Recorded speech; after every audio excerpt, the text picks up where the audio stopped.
secerdas-cerdasnya orang, dia tidak mampu untuk menguasai dunia ini. Ada batasnya, ada batasnya. Atau dengan kata lain, saya ingin mengatakan bahwa penyebab utama dari kekecewaan yang kita alami adalah karena kita seringkali memposisikan atau menempatkan manusia, termasuk semua pencapaiannya, sebagai pusat dari apa yang kita harapkan.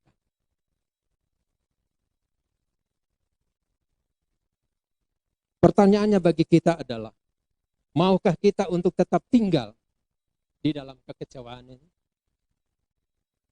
Atau kita mau bangkit? Kalau kita tidak mau untuk tinggal di dalam kekecewaan, tinggal di dalam keputusasaan, maka pertanyaannya yang berikut adalah, apa yang semestinya kita lakukan? Ini tentunya yang kita perlukan, bukan? Apa yang semestinya kita lakukan?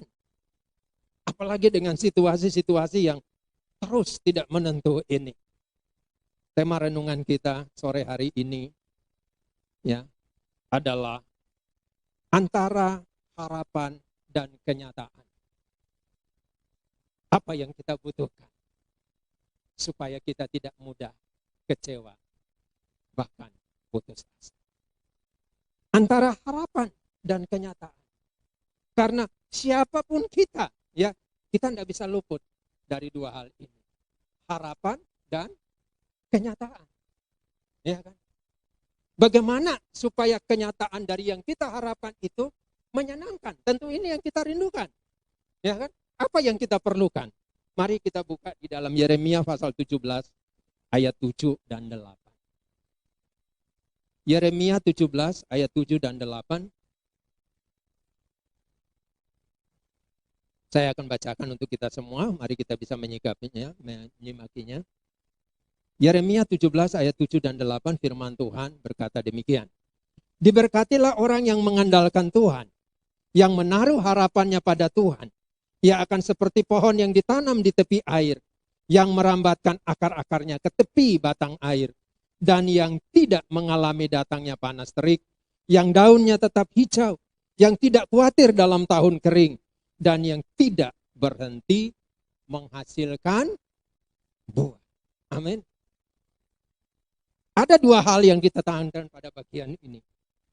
Yang pertama, mengandalkan Tuhan. Dan yang kedua adalah menaruh harapan kepada Tuhan.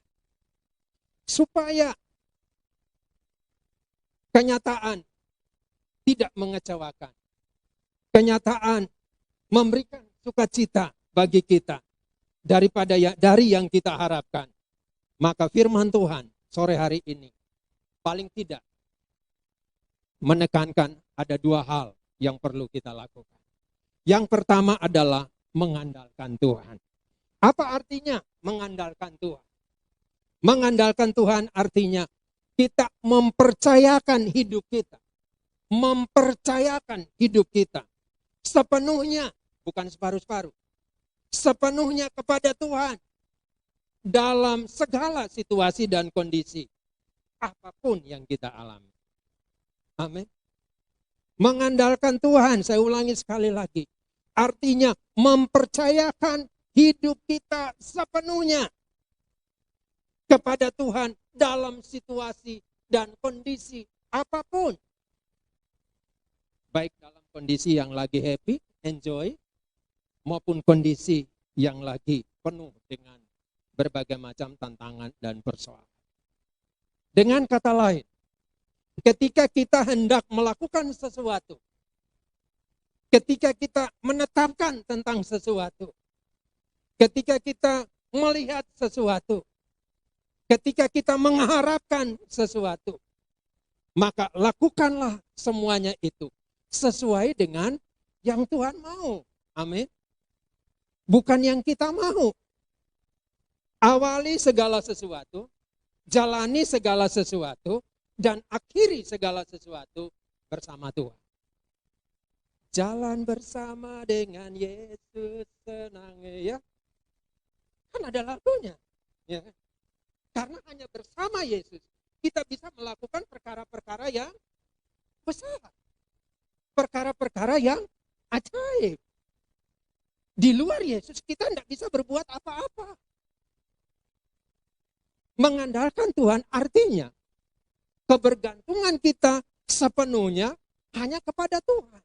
Ketika kita mengatakan saya mau mengandalkan Tuhan, berarti apapun yang kita rencanakan, apapun yang kita harapkan, apapun yang kita rindukan, apapun yang kita cita-citakan, apapun yang kita impikan, apapun yang akan kita lakukan, tentu semuanya harus kembali kepada apakah itu dengan kehendak Tuhan.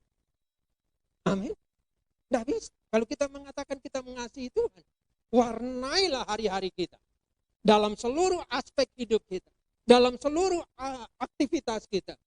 Sesuai dengan yang Tuhan mau. Itu kuncinya. Yang kedua, ketika kita mengatakan kita mengandalkan Tuhan, maka ketika ada persoalan, pergumulan, tantangan, kesulitan, bahkan sampai pada penderitaan, seberat apapun, hadapilah semuanya itu bersama Tuhan. Jangan pernah mundur dari hadapan Tuhan. Pakai cara Tuhan dalam menghadapi semua realita hidup yang ada. Ambil contoh seperti Tuhan Yesus. Ketika Tuhan Yesus selesai berpuasa, dia dibawa, ditempatkan di padang gurun. Dia berhadapan dengan si jahat. Dalam hal kelaparan, dalam situasi yang begitu berat, si iblis menawarkan segala sesuatu yang baik kepada Yesus. Tapi Yesus selalu mengatakan, ada tertulis di dalam firman-Nya. Amin. Semua kembali kepada kebenaran firman. Sekalipun Yesus bisa menjadikan roti, batu-batu itu menjadi roti, tapi Tuhan Yesus tidak melakukan. Manusia hidup bukan saja dari roti, tapi dari setiap firman yang keluar dari mulut Allah. Amin. Bagi dialah yang mampu melakukan jauh lebih dari yang kita harapkan. Mengapa? Karena segala sesuatu ada di dalam Dia. Segala kuasa ada di dalam Dia.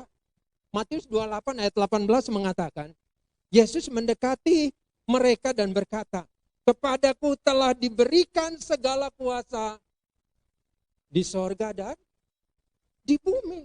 Diberikan segala kuasa. Amin. Bukan separuh-separuh. Total. Semua ada di dalam Tuhan. Apa yang kita mau ragukan lagi? Tuhanlah yang maha kuasa.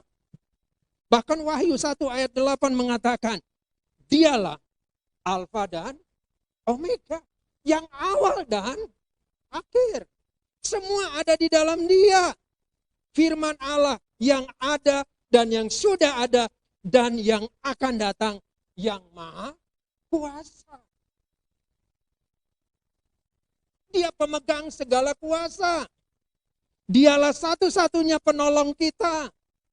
Allah itu bagi kita tempat perlindungan dan kekuatan.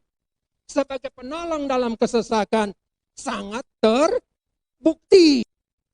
Yang kedua, firman Tuhan mengatakan bukan saja mengandalkan Tuhan, tetapi juga menaruh harapan hanya kepada Tuhan. Pertanyaannya adalah, apakah semua yang kita harap, semua yang kita rindukan, kita impikan, kita cita-citakan, sudah kita letakkan ke dalam tangan Tuhan atau belum? Apakah kehidupan kita selaras dengan kehendak dan rencana Tuhan atau tidak? Ketika kita mau memulai segala sesuatu, kita melibatkan Tuhan di dalam enggak? Kita minta pertolongan Tuhan di dalam apa enggak? Roma 11 ayat 36 mengatakan, sebab segala sesuatu adalah dari Dia, dan oleh Dia dan kepada Dia. Bagi Dialah kemuliaan sampai selama-lamanya. Semua ada di dalam Tuhan. Ketika kita mengandalkan Tuhan dan terus menaruh harapan kepada Tuhan, firman Tuhan mencatat,